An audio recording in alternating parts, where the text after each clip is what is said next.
glad. Welcome to the show, brother. Been excited to talk to you. Our mutual friend, Donna, has told me a lot about you, and I'm really excited to delve into. Yeah, I really get excited with a lot of my interviews because I learn so much about artists that it's so cool because you learn so much when you do. It seems like I do my research afterwards usually because I become really interested in the stories and everything. You're living in Nashville,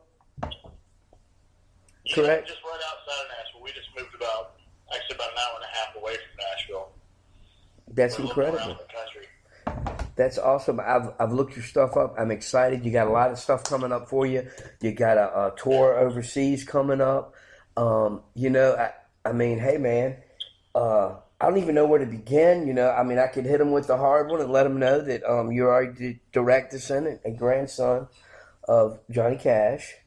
However, you have a solo project band that you do, and incredibly talented guy, personally, I think. Thank you. And man, your story goes back. We just talking to you a couple times, man. We have a lot in common with a lot of things, man. God, past party lifestyles, and things like that. Which I'm interested in some of your song topics. I want you to tell our listeners, just exactly who you are and what you're doing, and take it away, brother. Welcome. Okay. Well, I guess I can start at the beginning. Yeah. I would love that. So my grandfather, Johnny, is my mother's father.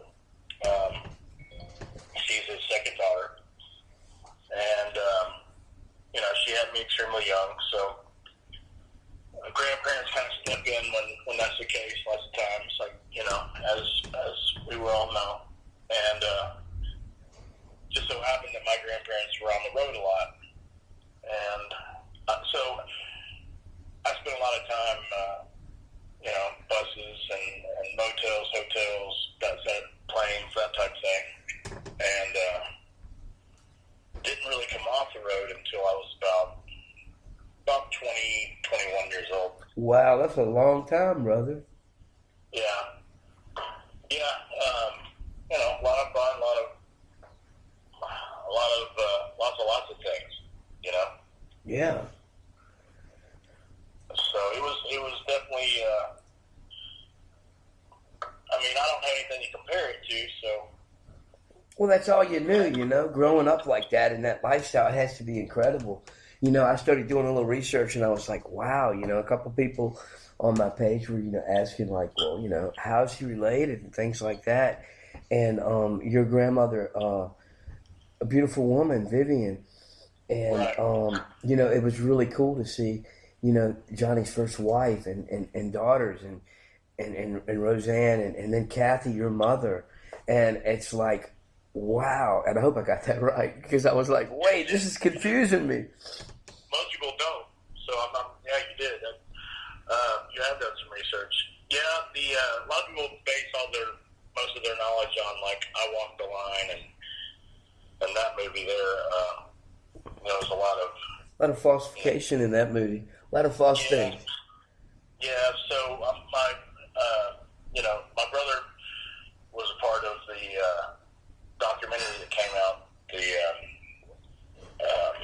My Darling Vivian, and I think it's wonderful, man. It really shed a lot of light on a lot of things and gave her the recognition that she's so long past due for having, That came out this year, right? Didn't that go through the film festival? Yeah, and how can people look that up? They can watch that, I believe, right now, correct? Yeah, My Darling Vivian, and I'd have to search it online too. I'm really bad with keeping up on that. With that, I know it was on Netflix there for a while, and then but that was because this year they couldn't have the film festival. Yeah. Because they couldn't, with the COVID and all, like lots of other things. So they did it on Netflix, and that's where I saw it actually for the first time. Yeah, we looked it up about a month ago when we first started talking, and it had just come offline from the film festival, so we were waiting again, kind of to watch it next time Yeah, because yeah, it's it's really different wonderful. views. Yeah, it is. So when you started out, man, um, was it guitar? Was it drums? You know, what was your first love when it comes to instruments? I actually I did try to I tried to start out with drums, and that was a lot of stuff to carry and a lot of stuff to keep up with, and I was way too lazy for that. You know, I it was just that was just too much. So I figured guitar would be a lot easier. So I think when I was around 11 years old, I got my first guitar, and I was it was a red candy apple red Flying V Kramer Focus guitar. Wow. I remember the Focus back in the 80s. Yeah, and the Yeah. Floyd Rose and all that. Yes.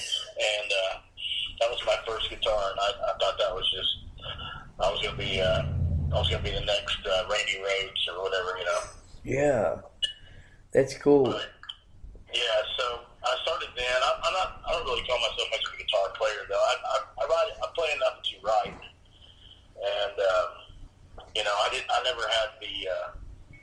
I was into other things growing up. I never really had the discipline. I always admired my friends that had a discipline to sit down with a guitar or any other instrument and just, you know, master it. And I just never had that discipline. You know, I was off and running at a very early age with chemicals and all. So I Wow, didn't have man. the attention span for that as much. But I do, you know, I have played all my life pretty much since I was 11. But That's amazing, the similarities. Yeah, I sit here and I listen to you and I'm like, wow, man, this guy is like, it's kind of eerie because I started on drums and I always half-assed everything and took the easy way out because I was kind of the same way. And I sit here yeah, and I watch my stepson now play 6 to 8 hours a day and I'm like, how the hell do you yeah, do that, man? yeah. You Actually, know? I've heard about him. I've heard he's really really good. Yeah, he is. He's really good. So when did you really realize that? Wow, and I understand the chemical thing, and we'll get into that in a little bit, and spirituality and things like that. When did you really realize? Wow, I do have a gift, even though I don't play the guitar as a shredder, or I know enough to write melodies and sing. I mean, you have an incredible voice. Thank you. No, you know, growing up, it was since that was all I was around. I mean, that's the only people I knew was either they were in the business or you know they were raised on the business or around musicians or you know I mean that was all I was ever around. Yeah. So it wasn't really a matter of if I'm going to do this or whatever. It was always a matter of when. And you know, I did start off. I started out. You know, I was in you know the bands in junior high and high school and played rhythm guitar and I always sang. And but we were always in metal bands. You know, I was always doing metal stuff. And I remember once my voice started kind of changing to the point of what it is now, I guess. People were like, "Man, you know, maybe you're in the wrong genre." You know, it's like, Wow.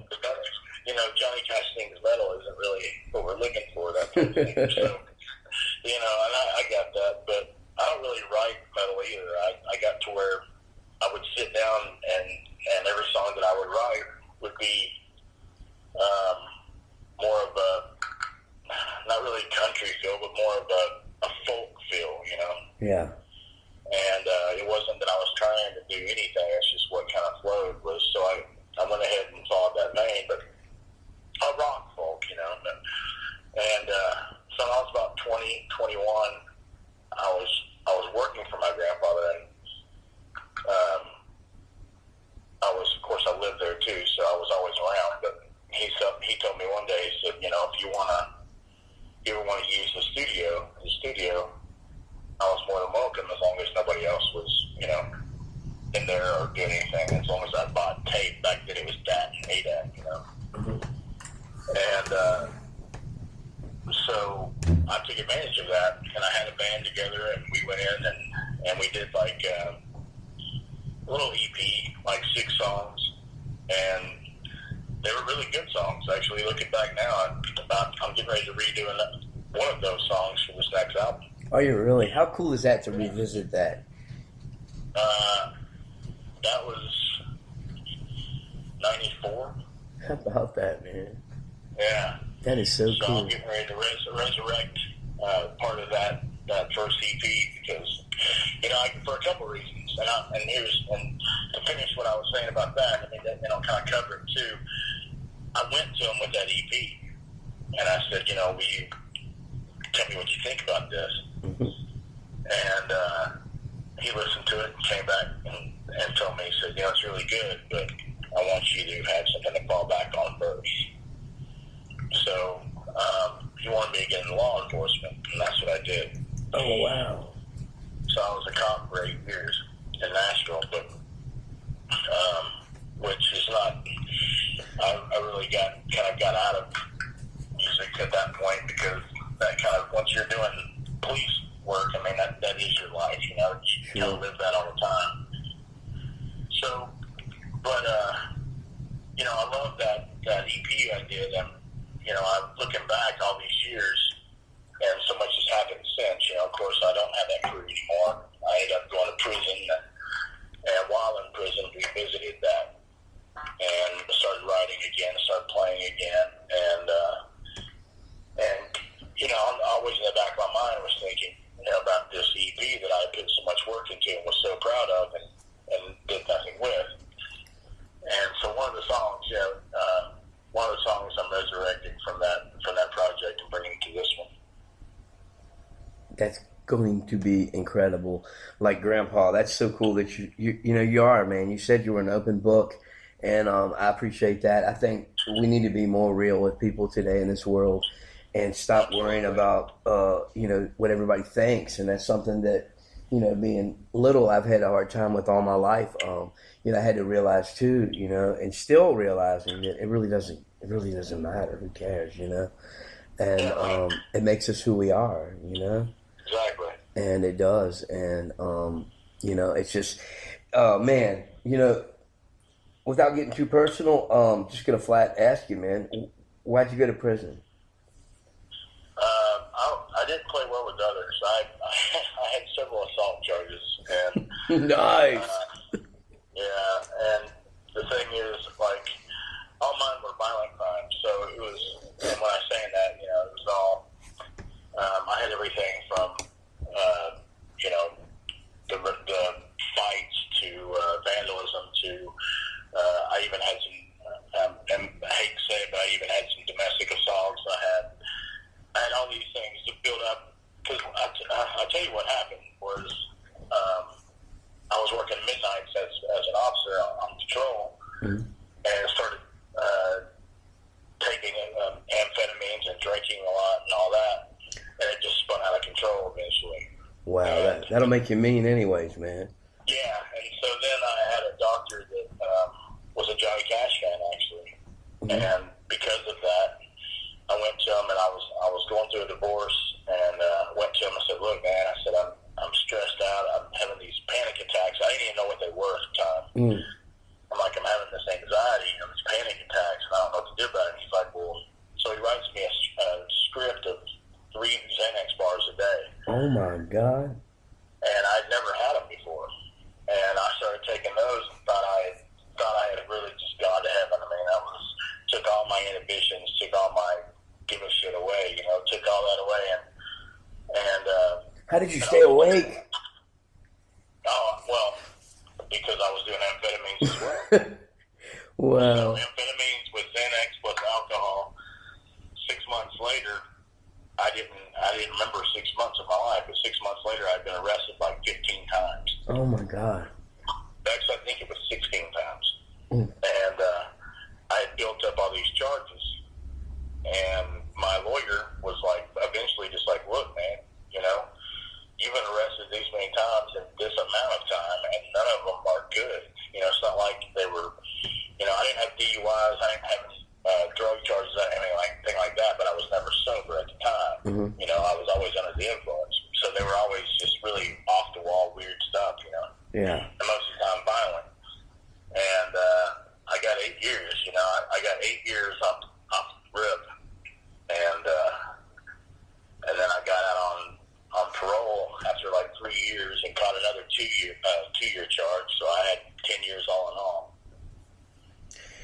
Man, what a story, bro.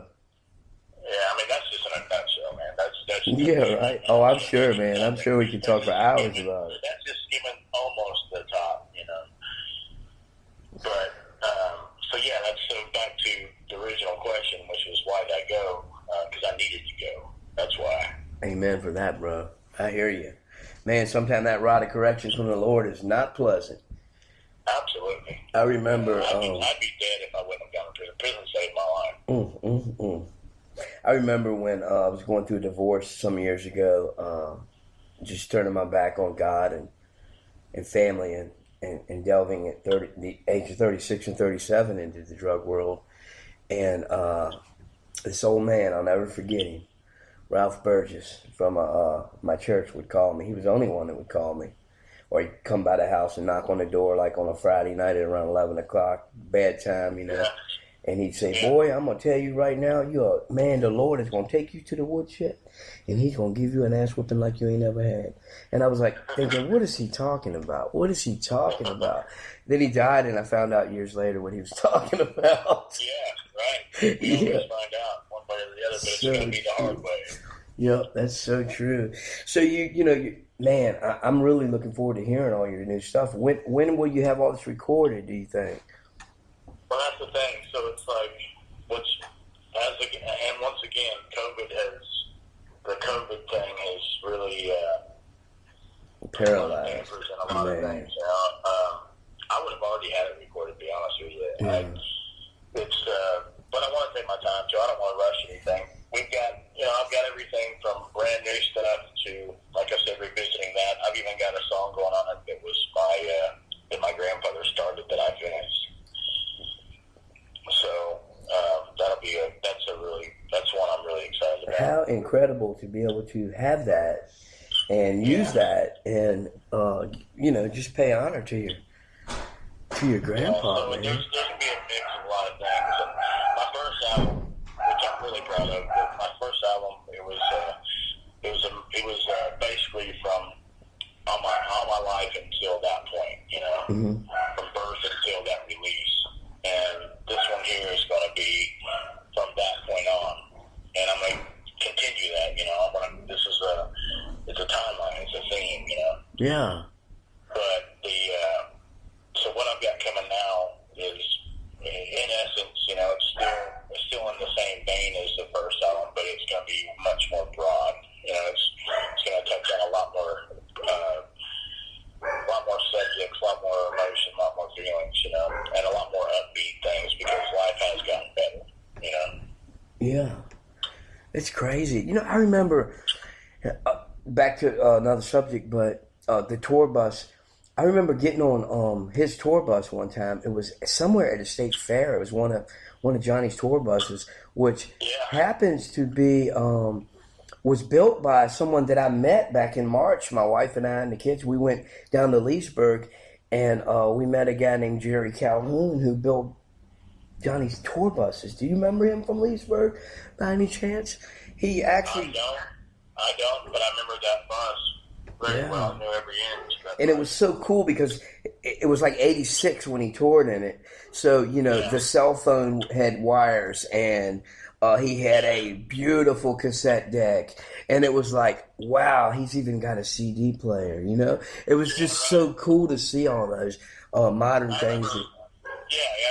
I remember back in early 80s, late 70s, there was a different bus.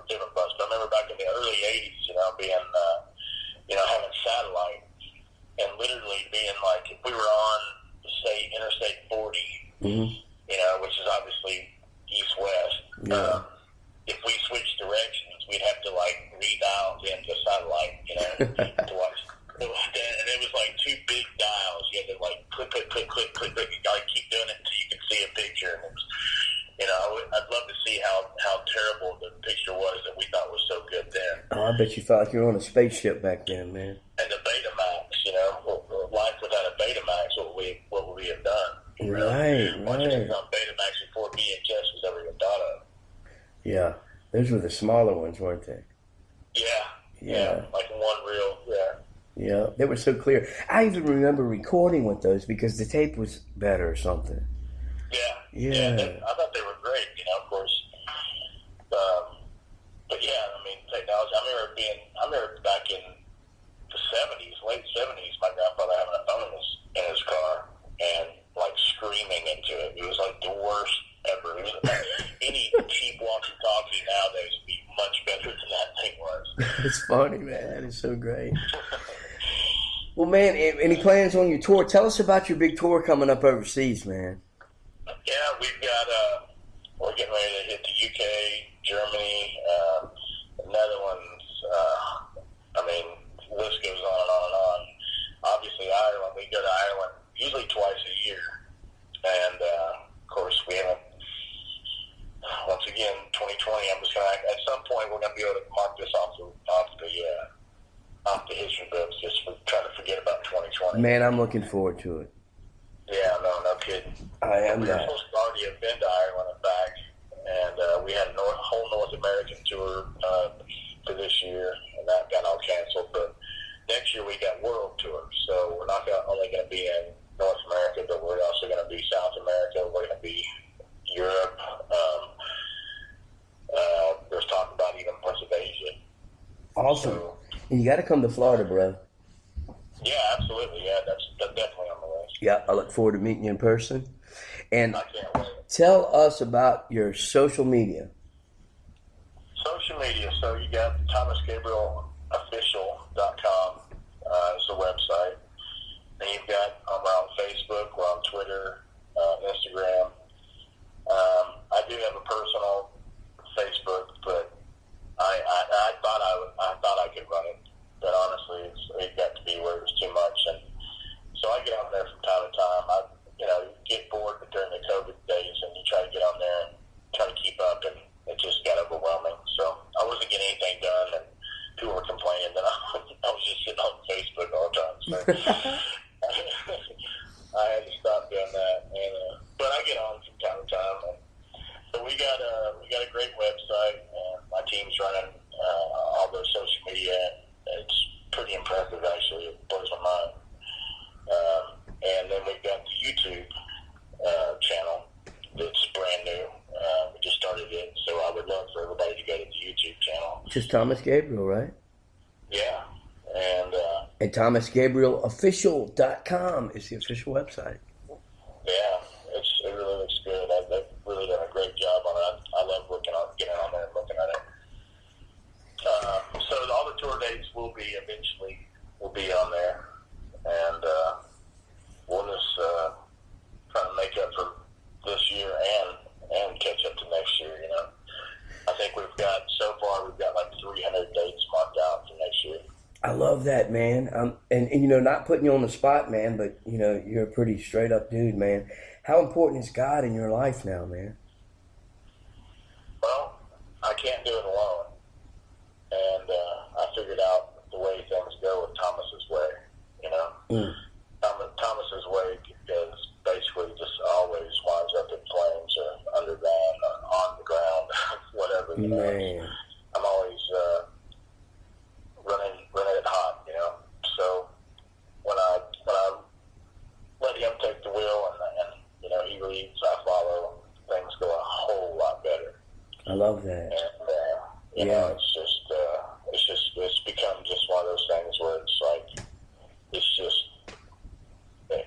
it's part of my everyday now. It's what used to be waking up and reaching under the bed and getting the bottle from the night before and then making sure I've got more for the last, because I was going through like a half a gallon of whiskey a day. Wow. Evan Williams 100 proof, that was my everyday all day. Unbelievable. And then, of course, you got to stay up. So, what we do to stay up. But, that used to be my day every day. That was my God. That's what I woke up to. That was my God. Anytime you let something like that take over your life to that point, that is your new God. And I think Sir Mix-a-Lot even said that way back then, right? Yes. New God.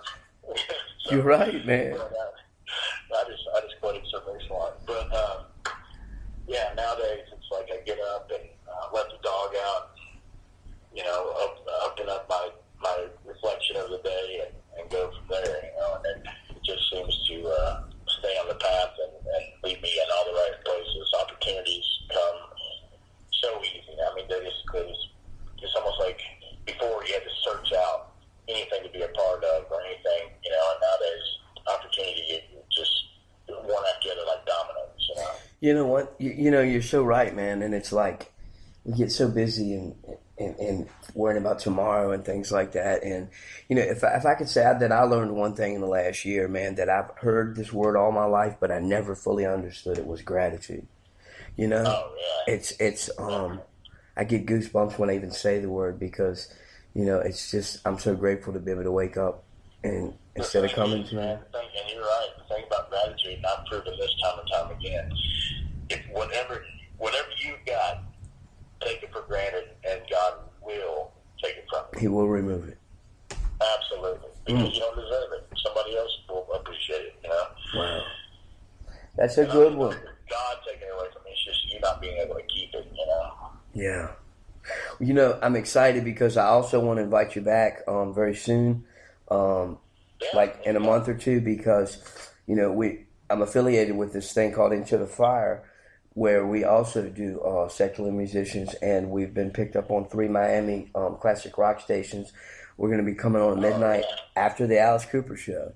So I'm very excited about that, and don't hang up when we're done because I'm going to I'll give you some information on that, and that's going to be really cool. That's fantastic. Thomas Gabriel, people, right here on the Little Ozzy Podcast, ThomasGabrielOfficial.com. Thank you so much for being on, Thomas. Hey, thanks for having me. I appreciate your time, and I'm always here anytime you want to get in touch with me, man. I'm always around. Sounds great, brother.